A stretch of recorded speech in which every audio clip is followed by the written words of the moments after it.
तुम्हें पहली बार देखा था। रिश्तों को लगे हीरे की उम्र। PC jeweller, jeweller for generations. ये है नेटवर्क 18 और आप देख रहे हैं CNBC आवाज।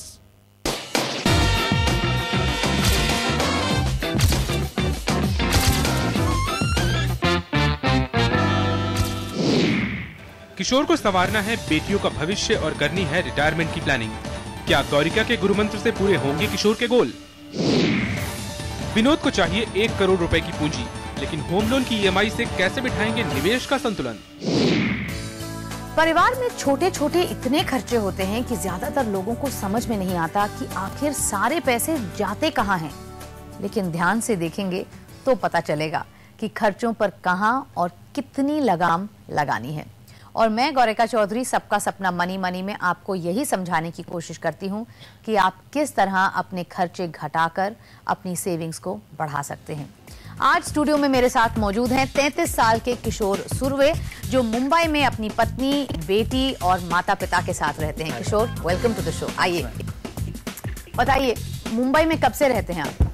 बहुत शुरू से तो मतलब आप पूरी तरीके से मुंबई कर ही हैं। ओके, और करते क्या हैं आप? एक्चुअली मैं एक ट्रेडिंग एक्सपोर्ट कंपनी में, मतलब like this commercial activities for manager हूँ, डॉक्यूमेंटेशंस।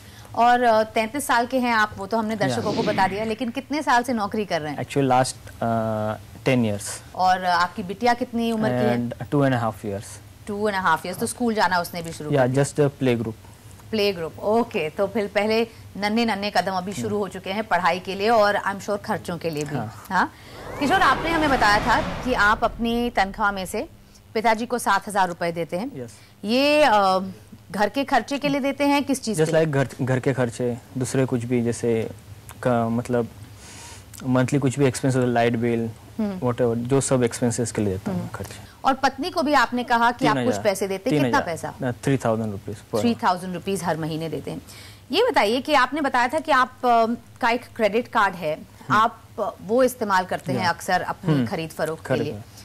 किन चीजों पर खर्चे रहते हैं? Actually mostly the lifestyle, like this कुछ शॉपिंग करनी हो, कुछ भी इलेक्ट्रॉनिक्स से, like this fridge, washing machine, जो भी लेना है मैं क्रेडिट कार्ड से लेता हूँ। क्रेडिट कार्ड से लेते हैं। आपने मुझे बताया कि जिम्मेदारियां तो हैं आपकी, लेकिन किसी तरीके का आपने इमरजेंसी फंड का जिक्र नहीं किया। इमरजेंसी फंड अभी तक फिलहाल नहीं है। मोस्टली बैंक में होता है 5 to 10,000। 5 to 10,000। जब सपोज इमरजेंसी फंड चाहिए तो मैं लाइक दिस, जैसे मैं शेयर्स, म्यूचुअल फंड्स चाहे तो मैं कर सकता हूँ। अदरवाइज मेरे पास गोल्ड से 50,000 लगभग मैंने लास्ट 5 साल में लिया हुआ है, उससे मैं कर सकता हूँ इमरजेंसी। ओके, आपने ये भी कहा कि आपके पास एक फिक्स डिपॉजिट है। हाँ, कितने का है? 30,000 का। देखिए, आपके पास एक इमरजेंसी फंड होना चाहिए 60,000 का। आपने जिन भी बाकी चीजों का जिक्र किया, ये आगे की सेविंग्स के लिए आएंगी काम में।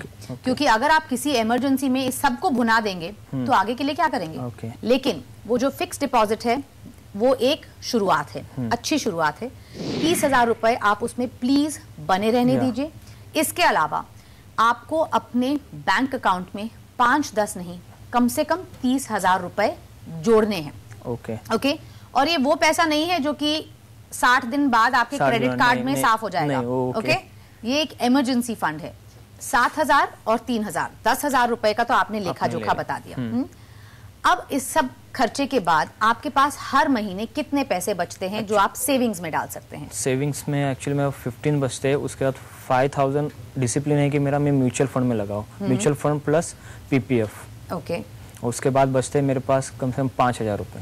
आप इतने साल से नौकरी कर रहे हैं तो 5,000 रुपए हर महीने बचने के साथ आपके पास तो कहीं ज्यादा अमाउंट होना चाहिए आपके अकाउंट में। वो कहाँ चंपत हो जाता है? अब 10 साल के बाद अभी अच्छे पोजीशन में बैठे तो अभी सैलरी कंफर्टेबल है। सैलरी तो कंफर्टेबल है, लेकिन आप कंफर्टेबल नहीं हो सकते क्योंकि आपके पास काफी जिम्मेदारियां हैं और गोल्स भी हैं। तो देखिए, अगर हम इसी 5,000 से शुरुआत करें जो आपके पास पूंजी बचती है, आपके लिए आपने कहा एक गोल है बेटी की शादी। 5,000 रुपए जो आपके पास नकद बचता है, डिसिप्लिन तरीके से आप उसे म्यूचुअल फंड में लगाएंगे। क्योंकि आपकी बेटी इस वक्त सिर्फ 2.5 साल की है, आपके पास काफी वक्त है, आप इसे एक इक्विटी म्यूचुअल फंड में इन्वेस्ट कर सकते हैं। अगर आप चाहें तो 2 तरीके हैं, या तो 4,000 रुपए का आप एक इक्विटी म्यूचुअल फंड चुनिए जिसमें आप ये पैसा लगाते रहेंगे। दूसरा ऑप्शन है कि 2000 रुपए आप इक्विटी म्यूचुअल फंड में डालेंगे और बाकी 2000 रुपए आप एक गोल्ड ETF में डालेंगे अपनी बेटी की ये लक्ष्य पूरे करने के लिए। आपने कहा कि एक आपका गोल है वो है रिटायरमेंट का। उसके लिए आप तैयारी शुरू करना चाहते हैं। क्या आप PPF या कोई और इंस्ट्रूमेंट्स आपने लिए हैं? Only PPF। कितना पैसा डालते हैं? Every month 1000 rupees. तो साल का 12000 रुपए आप PPF में डाल रहे हैं। NSE या कोई? NSE एक है, बस जस्ट मैंने स्टार्ट किया कि दिस ईयर से मैं NSE एटलीस्ट 15 to 20,000 करूँ हर साल का। हर साल का मतलब 20 तक मेरा गोल है। क्या वजह है कि आप NSE में इतना पैसा डालना चाहते हैं? NSE में मेरा ऐसा कि NSE PPF is 15 years and NSE is 6 years। तो 6 साल का मुझे कुछ जरूरी फंड्स लगे, कुछ किसी भी से। कोई गोल सोचा है? कोई गाड़ी, कोई घर, कोई कुछ? एक्चुअली घर तो अभी सोचा नहीं है, एटलीस्ट 2 to 3 years। गाड़ी का इतना ये नहीं है। ओके, देखिए PPF में आप पैसा डाल रहे हैं, 12000 डाल रहे हैं। आपके पास यहाँ पर ऑप्शन है कि आप 70,000 रुपए तक डाल सकते हैं। ओके, तो NSE में आपको हर साल 15,000 रुपए डालने की कोई जरूरत नहीं। वहां पर अपना कंट्रीब्यूशन कम ही रखिए। इसकी जगह अगर आप चाहें पैसा बचाने के इरादे से, क्योंकि ब्याज दरें इस वक्त अच्छी हैं, हर महीने वो पैसा आप रेकरिंग डिपॉजिट पे कमिट करिए। आप 12 महीने का रेकरिंग डिपॉजिट करिए। जो पैसा वहां पर इकट्ठा होता है, जो उस पर ब्याज मिलता है, उसको आप फिक्स डिपॉजिट में डाल सकते हैं। ओके, आपके पास कुछ म्यूचुअल फंड्स मौजूद भी हैं, आपने उसका जिक्र किया। ये बताइए कि किस तरीके से आपने म्यूचुअल फंड्स चुने हैं, कितनी फंड फैमिलीज हैं आपके पास, किस तरीके के फंड्स? मेरे पास टोटल 5 से एक सुंदरम सिलेक्ट मिड कैप है, इसे डिविडेंड री इन्वेस्टमेंट, सेकंड है रिलायंस गोल्ड, थर्ड है रिलायंस टैक्स सेवर, फोर्थ है रिलायंस MIP एंड एक है जो SBI tax saver. This is already मेरा कंप्लीट हो चुका है। कंप्लीट हो चुका है। देखिए, एक तो चीज है कि आपके पास 3 फंड्स जो हैं वो एक ही फंड फैमिली के हैं। ओके, तो थोड़ी बहुत डाइवर्सिफिकेशन आपको वहां लानी चाहिए कि किसी वजह से अगर किसी कंपनी पर कोई मुसीबत आती है तो आपका सारा पैसा वहां ना अटक जाए। ओके, तो थोड़ा वहां पर आपको डाइवर्सिफाई करना होगा। दूसरी बात, आपने कहा कि आपका जो टैक्स सेवर है उसकी मियाद पूरी हो चुकी है।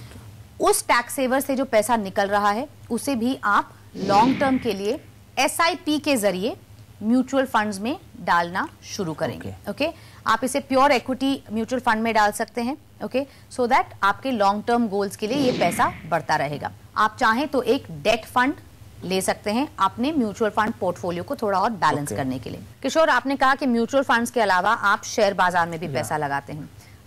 खुद अपनी अकल से लगाते हैं, रिसर्च से लगाते हैं? या जस्ट द CNBC 2020 उससे उस रिसर्च से फिर like this the economic times, जो कंपनी ब्लू चिप कंपनियां लग रही है HDFC, इन पे ही पैसा लगा। कितनी कंपनियों के शेयर्स? एक्चुअली मैंने 4 कंपनियों के लिए हुए, करीबन वैल्यू इज 15,000। ओके, ये Mario, HDFC, ONGC and IDFC। Okay, और ये जो शेयर बाजार में आपने शुरुआत की है, ये कितने साल तक आप? एक्चुअली मैंने लास्ट ईयर से शुरुआत की।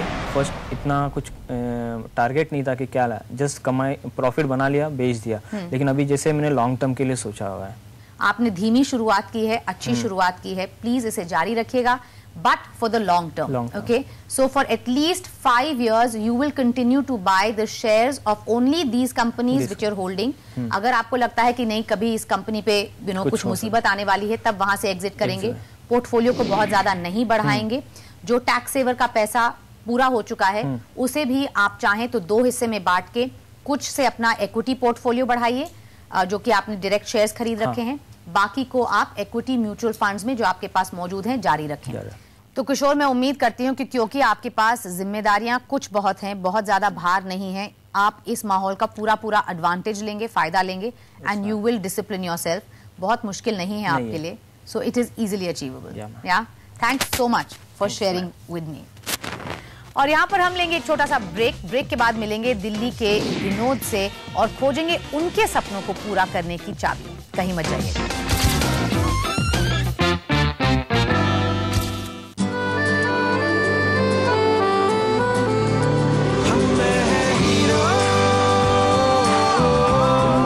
हर हिंदुस्तानी में एक हीरो है। आपका हीरो होंडा अब है हीरो मोटोकॉर्प। जब वीरू घर आते हैं तो बहुत तोड़फोड़ मचाते हैं। अरे मत पूछो जी। अरे बेटी, इस भोड़ू का तोड़ है हमारे पास। ये जोड़ू जेके सुपर सीमेंट, विश्वास है इसमें कुछ खास है। आज भी इस देश में लाखों बच्चे बिजली के बिना पढ़ रहे हैं, उनकी जिंदगी में रोशनी लाओ। हाथ उठाओ और लिखो,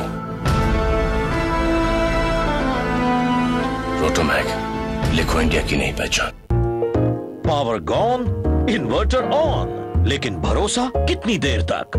चलता रहे वही इन्वर्टर जिसका साथ दे एक्साइड ID 500 सुपर। आप 50% एक्स्ट्रा बैकअप, फर्क दिखता है। रेस्टोरेंट सेवाओं पर आप जो सेवा कर देते हैं उससे छात्रों को मिड डे मील देने में मदद मिलती है। राष्ट्र निर्माण के लिए service tax, customs and central excise. मासूम किलकारियों भरी जमीन है तो कभी जिम्मेदारी भरा आसमां है। जहां है किसी के सपनों का तो किसी शख्सियत की पहचान है। आंख में चोरी खेलता प्यारा सा मुखड़ा है ये, कहने को एक जरा सा लकड़ी का टुकड़ा है ये। सोनियर प्लाई, मजबूत हम सफर।